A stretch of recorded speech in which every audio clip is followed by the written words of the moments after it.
Panginoon namin Diyos, kami narito upang ikaw ay purihin, itaas aming pangalan sa oras na ito at pag-aralan namin ang iyong salita. Naway Panginoon, samahan mo kami, bigyan mo kami ng kaunawaan, katalinuhan sa lahat ng aming pag-aaralan tungkol sa iyong salita. Pagpalain mo kami, dalangin ko rin Lord ang banal mong Espiritu Santo na kumilos sa aming kalagitnaan at mag-minister sa aming mga puso. Lubugan mo kami ng banal mong dugo, Panginoon, at kung ayaw mo man nakita mo mga karunyan sa aming mga puso, linisin mo po kami upang maunawaan namin ang lubusan, ang iyong salita at may apply namin sa aming mga buhay. Ito pong aking dalangin, Panginoon, sa pangalan ni Jesus, ang lahat magsabi ng Amen. Amen. Praise God. Hallelujah. Una sa lahat, yung pamagat natin dyan, God's work, He made us alive. Tama ba? Yung kilos, yung gawa ng Diyos, ginawa tayong buhay. Okay. Alam niyo, sabi nga ni Pastor, layo ko daw. Mas lumayo ako ngayon, ha? Mas napalayo ako ngayon. Dahil ako ngayon ay nakatira na sa Antipolo City. Pero hindi yan dahilan para hindi ako makarating. Amen? Nakarating ako ng Bulacan, ng Region 3, Pampanga, para lang nasalitaan ng Diyos, hindi ko yan pinapansin yung pagod. Bakit hindi pa ako pagod? Sa pa na ako eh. Kasi kasama ko si Lord. Yan ang ating tandaan. Kahit ano pag edad meron ka. Tingnan mo po ako, puting-puting na ayaw ko na nga yan paitingin kasi patunayan ko na ako yung matanda na. Pero matanda na kasama si Lord. Yeah. Kaya, purihin ang Diyos. At na ngayon, ito na nga yung ating pag-uusapan. God's work, He made us alive.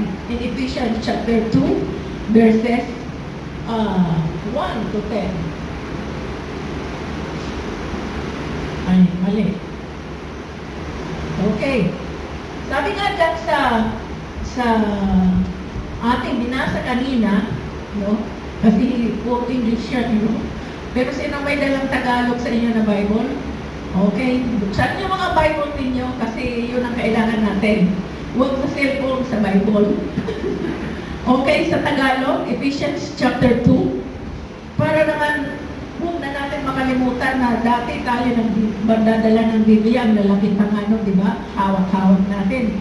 Pero ngayon, kailangan pa rin natin ang salita ng Diyos, ang Biblia. Hindi lang yung nasa cellphone, kundi yung nasa kanyang salita. Sabi dito sa Tagalog, verse 1, kanina binasa natin ha, okay. At kayo na mga patay sa mga paglabag at mga kasalanan ay binuhay niya. Alright. Sabi diyan, as for you, you were dead in your transgression and sin. Dito sa verse 1, kasi binasa naman natin kanina, mayroon tayong tatlong bagay na dapat maunawaan. Sa palagay ninyo, ano yung tatlong bagay sa verse 1? Anybody? Huwag kayo mahiya, huwag kayo matakot. Kasama natin si Lord. Ano yung tatlong bagay na mayroon sa verse 1? Ha? Ano po, para kilakas po? Death, transgression, and sin. Okay, tingnan natin sa verse 1. Mula sa simula ng buhay natin at sa ngayon, anong status natin ngayon bilang mga Kristiyano? Sabi doon, as for you, you were dead in your transgression and sin. Pag sinabing transgression, yan yung paglabag. Sabi dito sa Tagalog, kayo na mga patay sa mga paglabag. Transgression, paglabag, no? Alright. In English, meaning ng transgression, crossing a distinct boundary and actively rebelling God's rules. Anong nangyari kay Adam at kay Eva? Sinunod ba nila ang Diyos? Anong ginawa nila? Nilabag nila ang Diyos. Okay, anong patunayan natin? Sa Genesis chapter 2, verses 16 to 17, basahin natin, and the Lord God commanded the man, you are free to eat from any tree in the garden. 17. But you must not eat from the tree of the knowledge of good and evil. For when you eat from it, you will certainly die. So, anong ginawa nila? Kasi may boundary si Lord may nilagay na limitasyon. Huwag niyong kakainin yung pinagbabawal. Pero, ang ginawa nila ay nilabag nila ang utos ng Diyos. Amen? Alright, so yan po ang sinasabi niyang transgression. The distinct boundary and actively revealing God's rules. Ano yung revealing?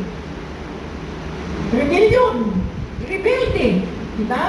Tayo ba yung mga rebelde dati? Amen. Bakit yung iba hindi nagsabing oo? Tayo ba yung rebelde dati? Ako isa doon sa rebelde. Rebelde ako sa harapan ng Diyos. Pero, may pag-ibig ang Diyos sa akin. Okay. So, alright, sabi dito, ayun na nga po, ginawa ni Adan at sa kanila ay nilabag nila ang Diyos. Kaya ano nangyari sa kanila? Pinalayas sila at mayroong nagbabantay na anghel para hindi na sila makabalik sa Garden of Eden. Okay, tingnan naman natin yung salitang sin or kasalanan. Okay? Sin defines violate God's law, breaks relationship with Him, falls short of His moral standards. Sabi sa Romans 3:23, kung mayroon kayong Bible na nabasa na ngayon, okay? For all have sinned and fall short of the glory of God. Alright, ang lahat po ay nagkasala at walang umabot sa kaluwalhatian ng Diyos. Okay. Sin defines violate God's law. Breaks relationship with Him. Yung bang pagsisinungaling, yung bang paglalasing, yung bang mga bisyo na ginagawa ng tao mo noon, iba na ngayon, no? Ay kasama ba yan sa kasalanan? Yes. Pagsisinungaling, sabi nga sa John 8:44, ang iyong ama na sino? Si Satanas ang siyang iyong sinusunod. The devil, the father, the devil, no? Your father, the devil, ay sinusunod mo ang kanyang gusto. Ganyan naman tayo dati lahat eh. Kasi yun ang ating nakaraan. Yun ang ating nakaraan sa ating mga buhay. So ngayon dito, dahil binago na tayo ng Panginoon, nawa ikaw po ang nakakaalam sa sarili mo kung yung dati nating buhay na magulo, na punong-puno ng bisyo, halimbawa, 10 yung talagang nag-i-craving ka doon sa mga bisyo na yan, nawa ay nabawasan na. Unti-unting nababawasan. Amen ba? Dahil nandoon ang kapangyarihan ng Diyos habang binabasa natin ang salita ng Diyos, habang nakikinig tayo sa salita ng Diyos, habang tayo ay nananalangin, nandiyan nakikinig ang Diyos, kaya ang Diyos ay hindi mapalagay, kailangan niyang pumilos sa ating puso at baguhin ang ating mga buhay. Praise God. Hallelujah. So, yun po ang ibig sabihin. Kaya, nawa, yung mga bisyo natin, dati, marami, dati bilang, ang dami-dami, ay naunawaan natin at binabago tayo ng Diyos unti-unti. Okay. Sabi dito, sa sin, missing the mark means to fall to achieve a desired result or to fall short of specific goals, standard, or expectation. Naalala mga kapatid nung nasa Camp Rami ako. Meron kaming schedule ng shooting. Kaya may shooting range doon sa Camp Rami. So, nandun na po yung aming schedule. Nakapila na kami. Nakasuot kami ng envelope para hindi ka na marinig yung putok, no? Nakasuot na tawag. Eto na. Nung ako na ang umawak ng baril, nanginginig yung kamay ko dahil wala naman ako alam din mahinig ba? Sabi nung trainer namin, huwag ka matakot, huwag ka manervyos. Pero ang gusto kong matarget, yung nasa gitna, yung bilog, di ba? Pero dahil sa nanininig yung aking kamay, yung baril, sa halip na tumama sa gitna, bumaba yung pagganon.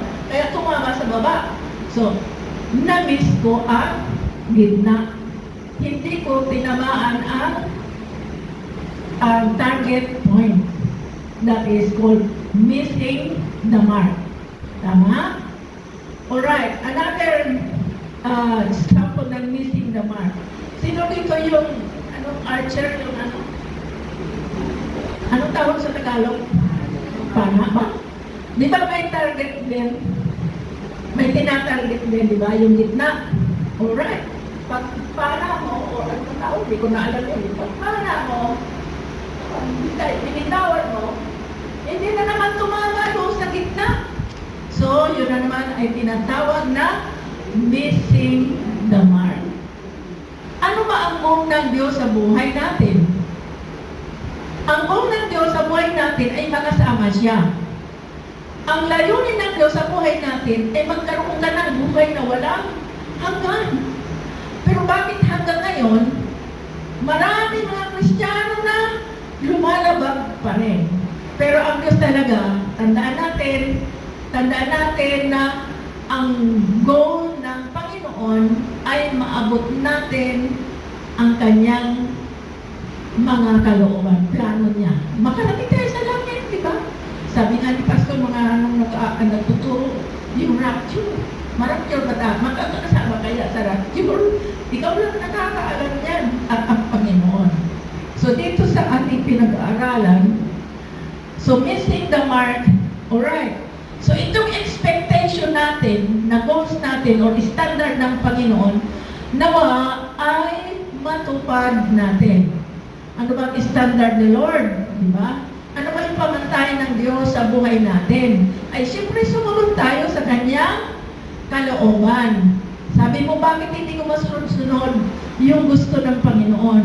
Manalangin ka at tutulungan tayo ng Diyos. Amen? Walang perfect. Walang kasabi na kaya ko yan. Sinungaling ka kung sasabihin mo kaya ko yan. Sino ang may kakayanan para baguhin ang ating buhay? Ang Panginoon. Kaya saan tayo gagapit? Saan tayo lalapit? Sa Diyos. Amen. Hallelujah. Alright. Lawlessness. Ano ba yung lawless? Ano yung law? Batas. Ano yung less? Wala. So, walang sinusunod na batas. Lawlessness. Sabi dito, in the original Greek, this points to anomia. Yung sa salitang Grego, ang lawlessness ay anomia. Lawlessness. Sa Greek word ay tinatawag na tandaan nyo yan ha, ang lawlessness sa salitang Grego, hindi English o Tagalog, ay tinatawag na anomia. Acting independently of God's will or authority. It is an active state of living as though God's rules do not apply to you. Ano ibig sabihin nito? Lawlessness. Okay, yung anomia, ang tao ay nagtatrabaho, ay gumagawa, kumikilos, nang hindi nakadepende sa Panginoon. So, independent siya. Hindi siya dependent kay Lord. Amen. Bilang mga anak, tayo ng ating mga magulang, nung mga bata pa tayo, di ba nakadepende tayo sa ating mga magulang? Di ba? Kaya nanoon ang safe tayo lagi kasi nakadepende tayo. Once na maging lumayo sa o once na maging independent tayo sa magulang natin, posibleng may mangyari sa atin. So, ganun din tayo sa Lord. Alright. So, dito, ang anomia ay pagkilos ng hindi nakadepende sa Diyos, will or authority. Nasaan ang authority natin? Sa kapwa natin, sa tao, sa Diyos. Siyempre sa Panginoon na tayo ngayon. Nakadepende na tayo ngayon sa ating Panginoon. Hindi na tayo independent. Dependent na tayo kay Lord. Ibig sabihin, sa Kanya na tayo umaasa. Wala nang iba pang aasahan kundi sa Kanya lang. Sakit, karamdaman, problema, at kung ano-ano pa, kasalanan. Sa Kanya tayo umaasa dapat. Maging dependent tayo kay Lord kasi wala tayong magagawa kung independent tayo at sinusunod natin ang ating mga sarili. Yan ang ibig sabihin ng lawlessness. Walang batas. Ako ang batas. Sabi ng ibang mga tao, ako ang batas.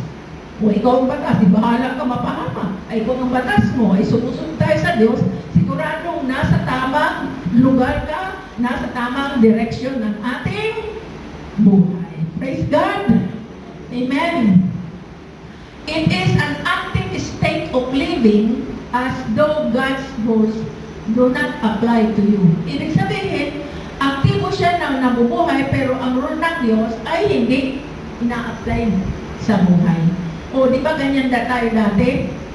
Amen ba? Ganyan tayo dati. Ang gusto mo mangyari, siyang gusto mo. Pero ngayon, iba na. Kasi mayroon ng banal na Espiritu na nagpapaalaala sa atin. Nagkamali ka man, tatayo ka, babangon ka, kasi mayroong Diyos na nagsasabi, tumayo ka, kasalanan yung ginagawa mo. Kasi nandito na sa puso natin, mahal na mahal kasi ikaw ni Lord. Amen! Yes. Sabihin mo nga sa tabi mo, di mo ba alam, mahal ka ni Lord? Yan, amen. Ako, di ko ba alam, mahal ako ni Lord? Mahal tayo ni Lord. Praise God, hallelujah. Alright, next. Naman ito, di ako nagkakamali dito. Alright, doon pa rin tayo sa as for you, and you were dead in your transgression. Ano itong dead? Patay, paglabag, kasalanan.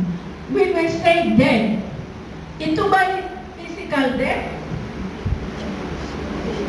Hindi. Sino nagsabing physical death? Taas ang kamay. Sino nagsabing spiritual death? Amen. Okay.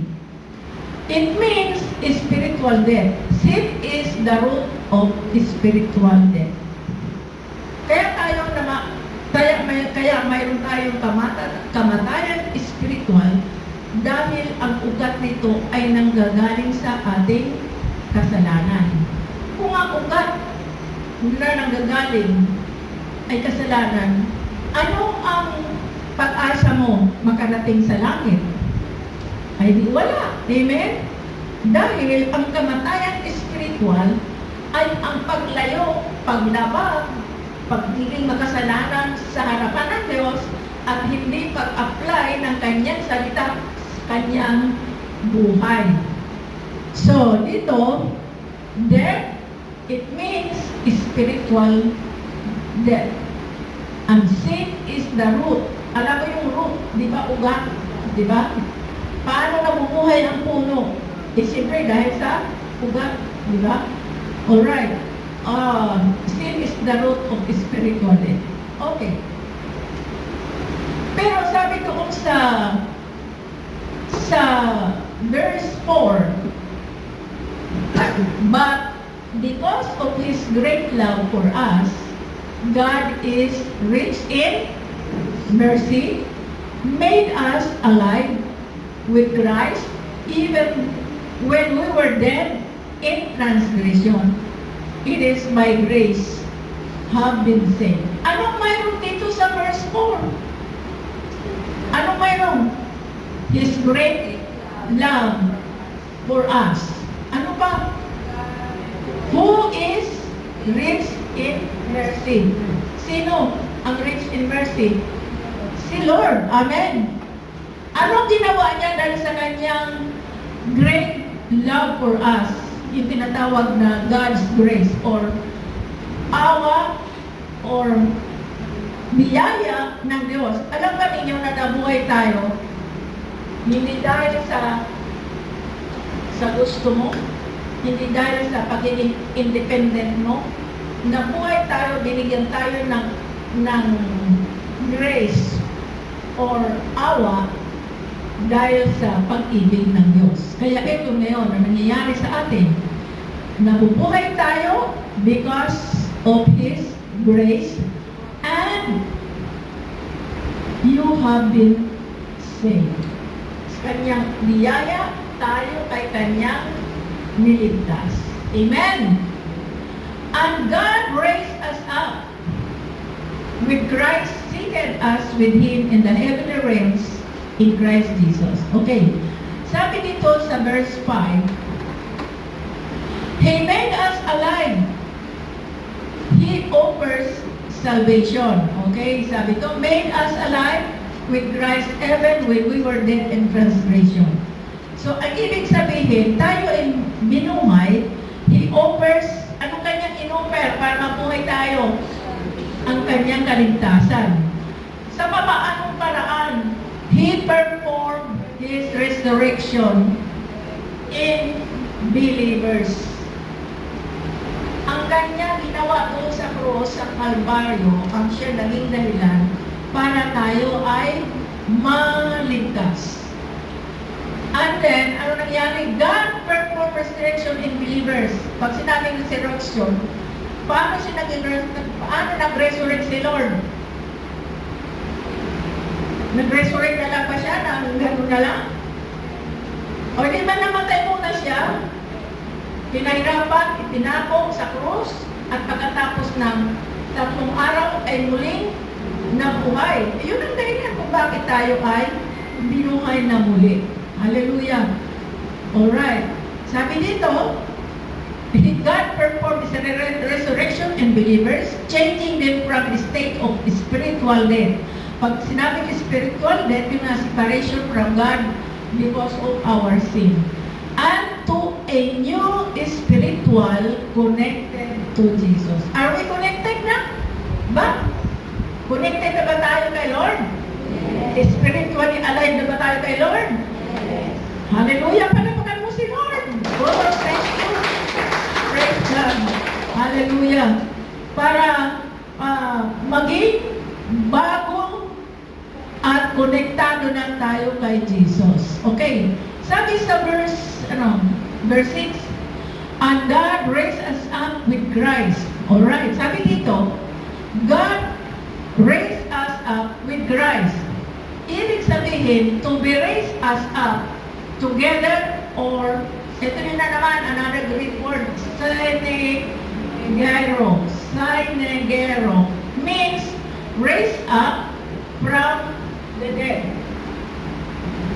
Synegero means raised up from the dead. When we, kailan tayo muli binuhay ng Lord? Kailan nangyari? Simula nung itinanganak ka, ba? Nung hindi ka pa marunong magsalita o magano. Kailan nangyari yun? Alam mo, may kanya-kanya tayong panahon para ma-raise tayo ng Lord. Sabi dito, makes raise up from the dead. When we accept nung tinanggap mo si Jesus, yun ang kabayaran ng ating kasalanan, no? Para magkaroon ka ng kumpletong buhay because of the completed work on the cross. Matatanggap mo ba ang pagiging muling mabuhay kung hindi mo naman tinanggap siya? Hanggang ngayon, kung hindi mo makilala si Lord or independent pa rin tayo kay Lord, kawawa tayo, wala tayong pag-asa. Kaya purihin ang Diyos dahil mayroon siya. Sabi sa Ephesians chapter 1 verse 20, He inserted when He raised Christ from the dead and seated Him at His right hand in the heavenly realms. So, He exerted when He raised Christ from the dead and seated him at his right hand in the heavenly. Naalala ko yung pag tinawag tayo ng Lord, saan tayo? Sa kaliwa, kanan. Amen? Hallelujah. Alright, so dito, sa bagay na ito, God's grace, He made us alive, and God's raised up with Christ. But before that, we have to accept Him as our Lord and Savior. No. Next. Tapos na yata ako. Ito yung future natin. In order that in the coming ages, He might show the incomparable riches of His grace, expressed in His kindness to us in Christ Jesus. Ginawa niya ito upang sa darating na mga panahon ay maipakita niya ang hindi mapapantayan kasaganaan ng kanyang biyaya at kabutihan sa atin sa pamamagitan ni Wow! Hallelujah! Imagine mga kapatid, dito sa lupa, na-experience natin ang kabutihan ng Lord. Pagdating sa tamang panahon, in the future, mas grabe ang ating mararanasan kabutihan, pagpapala ng Diyos. Amen! Hallelujah! Sabi dito ni Paul transition from past, sa past ito. In chapter 2, Ephesians verse 1, to present, ngayon, and now and to the future. One day, God will reveal all of the power and glory of His grace. Anong i-reveal ni Lord?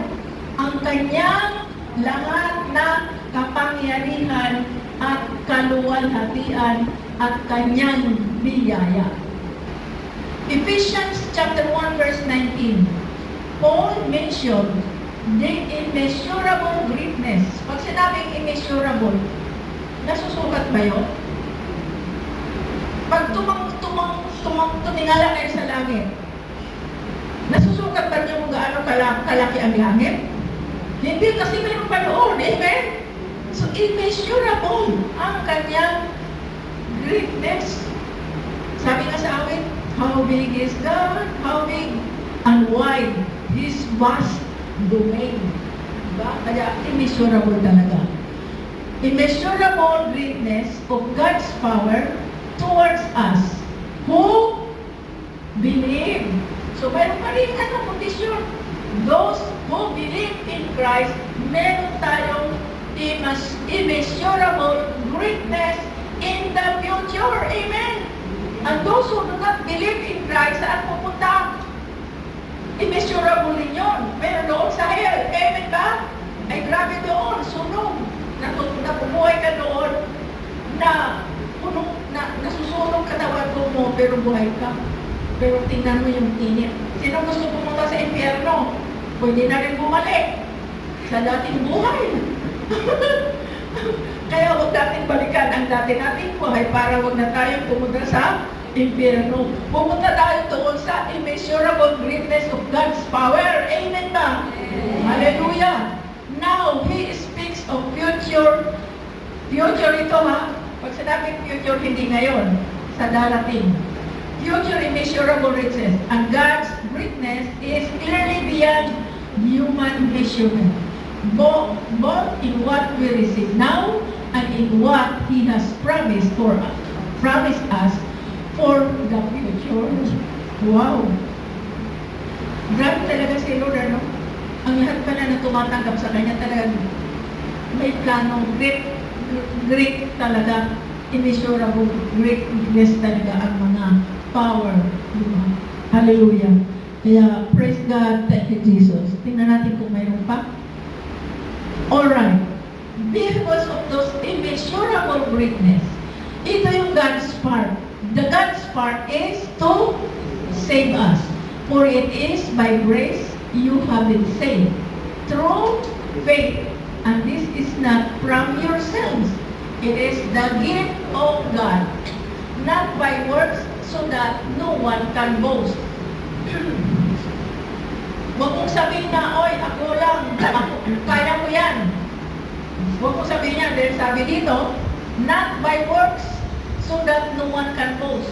Sabi nung iba, sabi nung aking kapatid, yung may cancer na kapatid ko, bakit ka ba nagpapakain ng mga apostol sa bahay niyo tuwing mahal na araw? Eh, kasi gusto lang namin mabuting gawa para hindi kami babayaan ng Diyos. Sabi ko, Diyos ba yung mga apostol? Diyos ba yung mga nagpupunta sa iyo para pakainin? Hindi kasama pagkain. Pero huwag yung goal mo, kaya ka nagpakain dahil doon sa mga ginagawa na hindi naman gusto ng Panginoon. Amen? So not by works so that no one can boast. Ito yung man's part. Anong man's part? Anong bahagi natin?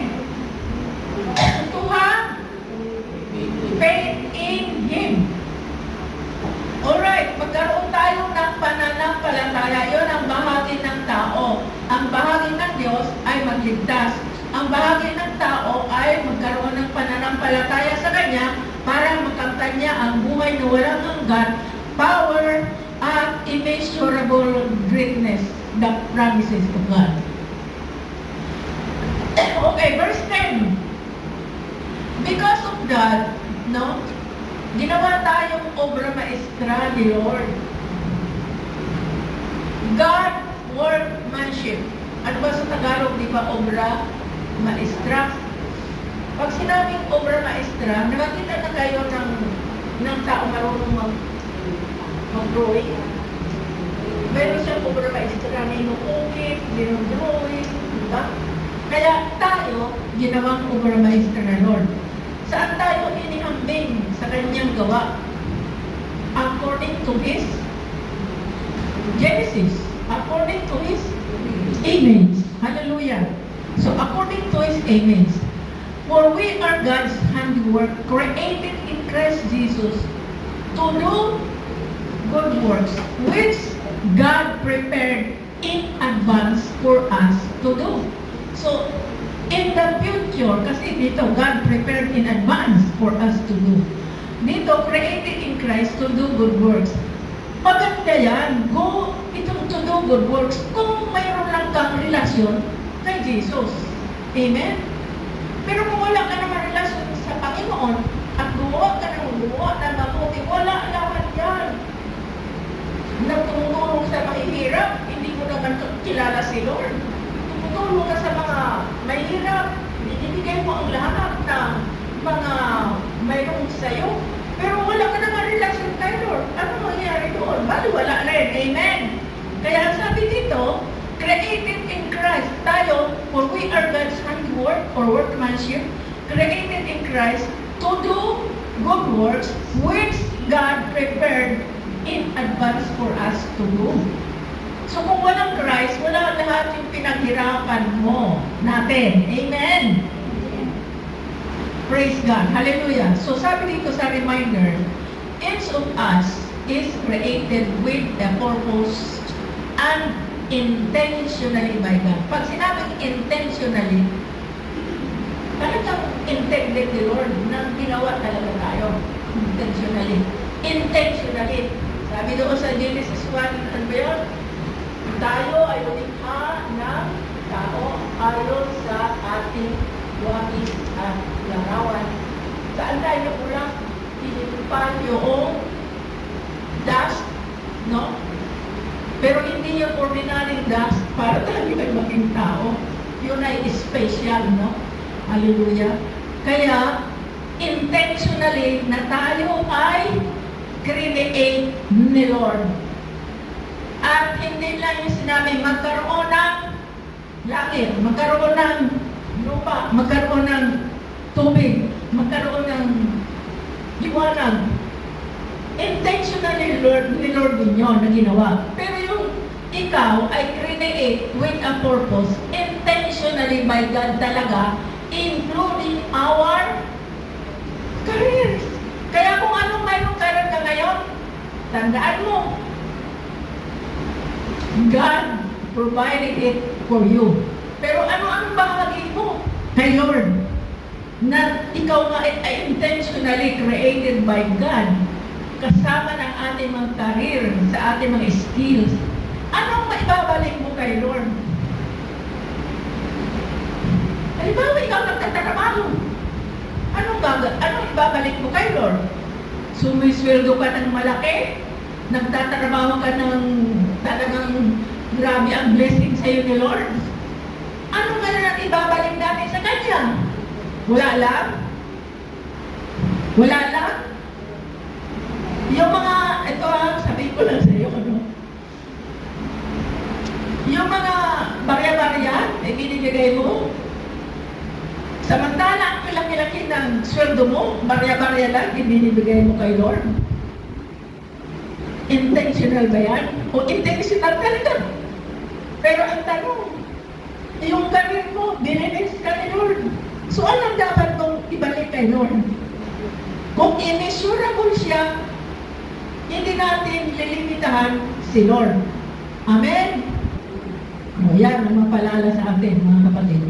We are also called our skills and abilities. Gamitin natin ang ating mga abilidad sa mabuting gawa. Kaya lahat ng mga gumagawa sa church, ako hindi ako nakapunta dito sorry na lang. Pero kayo ka talagang intentionally na ginagawa ninyo dito sa church para tulungan ang church, tulungan si pastor. Amen? Nakikita ng Lord yan. Good works yan kasi kasama mo si Lord. Praise God. And, abilities to do good works in the workplace, which God has already prepared for us in advance. Wow! Hallelujah! Nagkaya tayo ni Lord. Siyempre tayo ng Christian, no?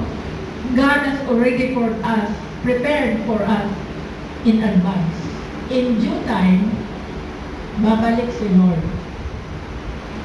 At darating araw, hindi na tayo maghihirap, hindi na tayo iiyak dahil nandun na tayo kasama ni Lord. Amen! Hallelujah! Praise God! So mga kapatid, tandaan lang natin, ang bahagi ng Diyos ay iligtas tayo. Ang bahagi natin ay manampalataya tayo. Ano yung greatness niya? Yan ang mga biyaya niya na para sa ating lahat. Kaya ano pa ang hinahanap natin? I-apply natin sa ating mga buhay ang kanyang salita. At huwag kayong mag-alala mga kapatid. Lahat dadaan tayo sa pagsubok. Dadaan tayo sa mga persecution.